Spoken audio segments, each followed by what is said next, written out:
मिट्ठू, तोता और कबूतर बड़े ही आराम से नदी किनारे बैठे हुए थे। दोनों साथ में स्वादिष्ट दाना चबाते हुए आपस में हंसी मजाक कर रहे थे।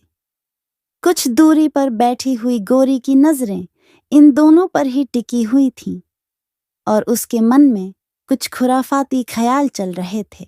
मिट्ठू, तोता और कबूतर बड़े ही आराम से नदी किनारे बैठे हुए थे। दोनों साथ में स्वादिष्ट दाना चबाते हुए आपस में हंसी मजाक कर रहे थे। कुछ दूरी पर बैठी हुई गौरी की नजरें इन दोनों पर ही टिकी हुई थीं और उसके मन में कुछ खुराफाती ख्याल चल रहे थे। बहुत समय हो गया है, इन दोनों पक्षियों के बीच कोई लड़ाई झगड़ा नहीं हुआ। आज तो मन कर रहा है कि जंगल में कोई बड़ा झगड़ा हो, कोई हलचल मचे, कोई फसाद हो, तभी तो चैन की नींद आएगी। अब क्या करूं? कुछ तो करना पड़ेगा। कालू भी इस समय दूसरे जंगल में गया हुआ है अपने मामा से मिलने। अगर वो होता तो जरूर कोई न कोई शरारती योजना बता देता। खैर, अब मुझे ही कुछ सोचना पड़ेगा। क्यों न ऐसा किया जाए कि इन सभी पक्षियों के बीच कोई बड़ी लड़ाई करवाई जाए। हाय हाय, कितना मजा आएगा जब सब पक्षी आपस में भिड़ेंगे, एक दूसरे पर चोंच मारेंगे, पंख उखाड़ेंगे। शाम होते ही गोरी ने अपनी योजना पर अमल शुरू कर दिया। सबसे पहले वो पहुंचती है कबूतर के पास। अरे आओ आओ गोरी, आज कैसे आना हुआ? बताओ क्या काम है? कबूतर भैया, मैं तो बस यह देखने आई थी कि तुम्हारी आंखें, उफ, कितनी डरावनी और बुरी लगती है ना। क्या? ये क्या कह रही हो तुम? इसका क्या मतलब हुआ? साफ साफ बताओ, कहना क्या चाहती हो? अरे मैं तो कुछ नहीं कह रही भैया, वो तोता मिट्ठू है ना, वही तुम्हारे बारे में तरह तरह की बुरी और अपमानजनक बातें कर रहा था। क्या? मिट्ठू? ऐसा क्या बोल गया वो मेरे बारे में? बताओ ना गोरी। अरे छोड़ो कबूतर भैया, कहने दो जो कहता है। कहीं तुम्हारा दिल दुख गया तो मुझे अच्छा नहीं लगेगा। नहीं नहीं गोरी, अब तो बताना ही पड़ेगा। जब तक तुम मुझे नहीं बताओगी कि मिट्ठू ने क्या कहा, मेरा मन परेशान रहेगा। अच्छा ठीक है, आप इतना जोर दे ही रहे हैं तो बता ही देती हूँ। मिट्ठू ने कहा कि कबूतर की शक्ल इतनी भद्दी और अजीब सी है कि जब भी वो सामने आता है मेरा दिल करता है उसे जोर की चोंच मारूं। और भी बहुत कुछ कहा, लेकिन मैं आपको और दुखी नहीं करना चाहती थी। उस मिट्ठू की इतनी हिम्मत! अब तो मैं उसे बिल्कुल नहीं छोड़ने वाला। नहीं नहीं, कबूतर भैया आप मत जाओ। मिट्ठू का पूरा परिवार है, कहीं वो मिलकर आपको ही चोट ना पहुंचा दें। मैं खुद ही जाकर उससे पूछ लूंगी कि उसने ऐसा क्यों कहा तुम्हारे बारे में। ठीक है गोरी, तुम जाओ और समझा दो उसे। लेकिन अगर वो फिर भी नहीं सुधरा तो मैं उसे चोंचों से छेद दूंगा। गौरी के मन में गहरी खुशी थी। उसने भीतर ही भीतर सोचा, वाह, इस बार तो आग एकदम सही लगाई है मैंने। अब चलती हूँ मिट्ठू तोते के पास। मिट्ठू भैया, मैं कबूतर की ओर से एक जरूरी संदेश लेकर आई हूँ। अरे वाह, बोलो बोलो, क्या संदेश भेजा उस मोटे कबूतर ने? वो कह रहा था कि उस गंदे मोटे चोंच वाले तोते से कहना कि आगे से मुझे अपनी शक्ल भी मत दिखाना। जब भी उसे देखता हूँ पूरी रात मुझे नींद नहीं आती।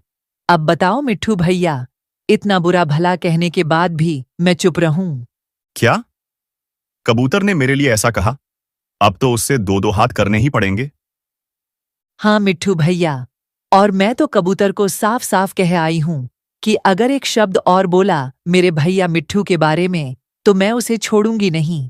कालू भी जंगल में नहीं है, नहीं तो हम दोनों मिलकर उसे सबक सिखा देते। गौरी की चाल काम कर गई थी। मिट्ठू भी अब बहुत गुस्से में था। आज मैं उसे देख लूंगा, कबूतर की अब खैर नहीं। थोड़ी ही देर बाद कबूतर खुद मिट्ठू के सामने आ जाता है। ओए ओए गंदी आंखों वाले तोते, बहुत उड़ रहा है तू। चल बता, अब क्या बदमाशी दिखा रहा है? क्या कहा? तू मेरे घर तक आ गया? अच्छा हुआ आ गया, अब तू बच के नहीं जा पाएगा। गौरी, जो थोड़ी दूर छुप कर बैठी थी, दोनों की चोंचों की टकराहट देखकर मन ही मन खिलखिला रही थी। लड़ाई तेज होती जा रही थी। कभी एक चोंच मारता, कभी दूसरा पंख फड़फड़ाता। इतने में रानू चिड़िया उड़ती हुई वहां पहुंचती है। अरे अरे, ये क्या हो रहा है? आप दोनों तो अच्छे दोस्त थे, फिर इतनी बड़ी लड़ाई क्यों हो रही है? चिड़िया बहन, इस कबूतर में दोस्ती जैसी कोई चीज नहीं है। और तू तो बड़ा शरीफ बना फिरता है, खुद कितना बदतमीज है वो किसी को नहीं दिखता। चिड़िया बहन, एक बात बताओ, क्या मेरी शक्ल सच में गंदी लगती है? अरे नहीं नहीं, कबूतर भैया, आप तो बहुत सुंदर हो, बिल्कुल सफेद बादलों जैसे। चिड़िया, ये तोता पूरे जंगल में मेरे खिलाफ बातें फैला रहा है कि मैं बहुत ही भयानक शक्ल सूरत का हूं, मेरी आंखें गंदी और डरावनी हैं। चिड़िया, मैंने तो ऐसी कोई भी बात नहीं कही है, बल्कि उल्टा यह तोता ही मुझे बुरा बुरा कहकर पूरे जंगल में मेरी बदनामी कर रहा है।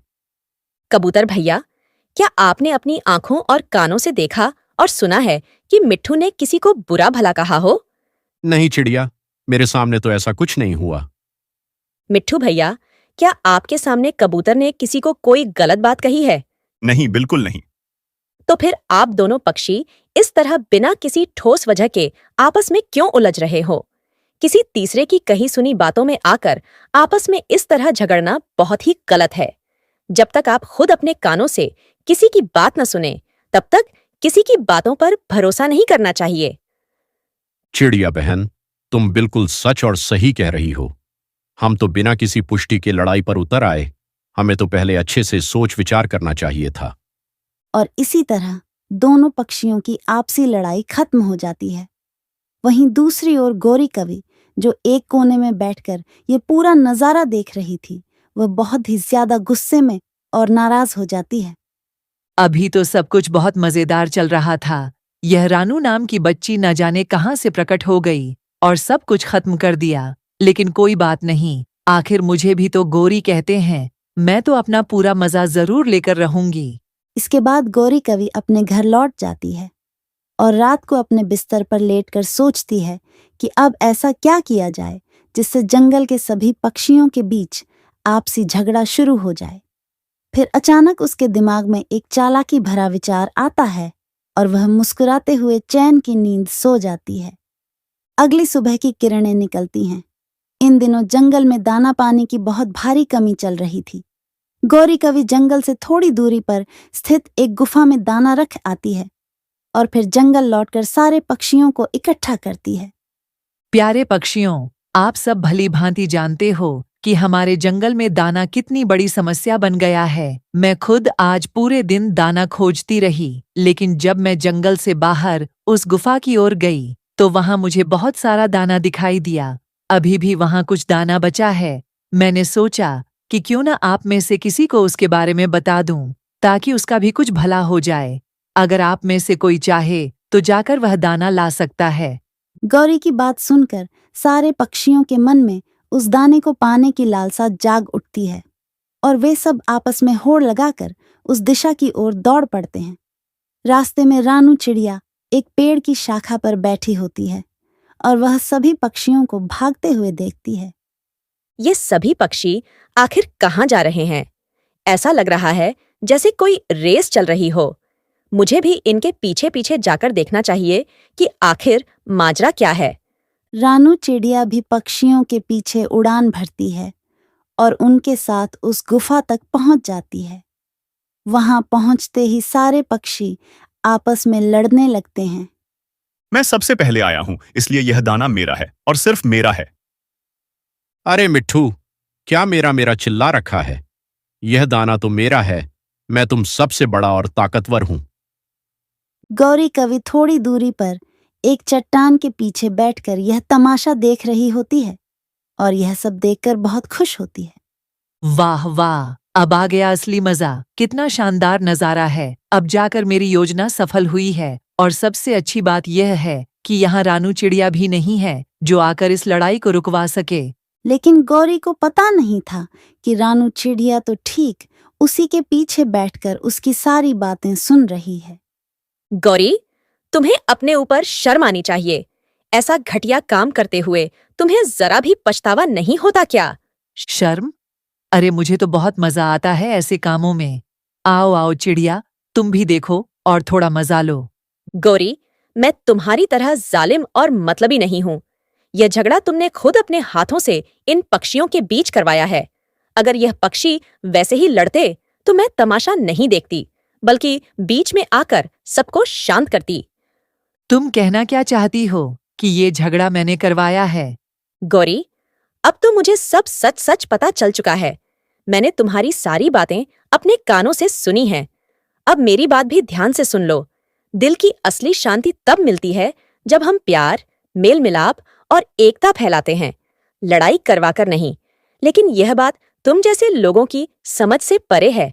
अब जाओ यहाँ से, मैं तुम्हारी शक्ल भी नहीं देखना चाहती।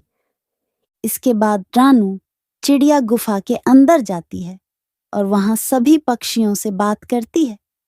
आप सब इतने नाराज क्यों हो रहे हो? क्या बात है? अच्छा हुआ चिड़िया तुम आ गई। अब असली फैसला तुम ही कर सकती हो। तुम ही बताओ कि यह दाना किसका है। चिड़िया, प्लीज कबूतर को समझाओ कि यह दाना मेरा है। सबसे पहले आप सब शांत हो जाइए और यह बताइए कि आपको इस गुफा के अंदर दाना होने की जानकारी किसने दी? हमें तो यह सब जानकारी गौरी कवि ने दी थी। और यही आप सबकी सबसे बड़ी गलती है। गौरी कवि ने आप सबको एक बहुत बड़ी चाल में फंसा दिया है। उसने खुद ही यह दाना यहाँ रखा और आप सबको यहाँ बुलाकर आपस में झगड़वाया, ताकि वो दूर बैठकर मजे ले सके। क्या? ये तुम क्या कह रही हो चिड़िया? हाँ, यही सच्चाई है। आप सब तो जानते हो कि गौरी कवि कितनी बड़ी फसादी है। उसने जानबूझकर यह सब किया और आप सब उसकी चाल में फंस गए। सोचिए, जितना समय आपने झगड़ने में लगाया, उतने समय में तो आप सब मिलकर कई जगह से ढेर सारा दाना खोज सकते थे। सभी पक्षी अपने के पर बहुत ही शर्मिंदा हो जाते हैं कि कैसे वे इतने से दाने के लिए आपस में भिड़ गए और किसी की चाल में फंस गए। दोस्तों, अगर आप लोग अपने पापा से सच्चा प्यार करते हो तो इस वीडियो को जरूर लाइक करें और चैनल को सब्सक्राइब करना ना भूलें। लाइक और सब्सक्राइब तो वही करेगा जो अपने पापा से सच्चा प्यार करता है।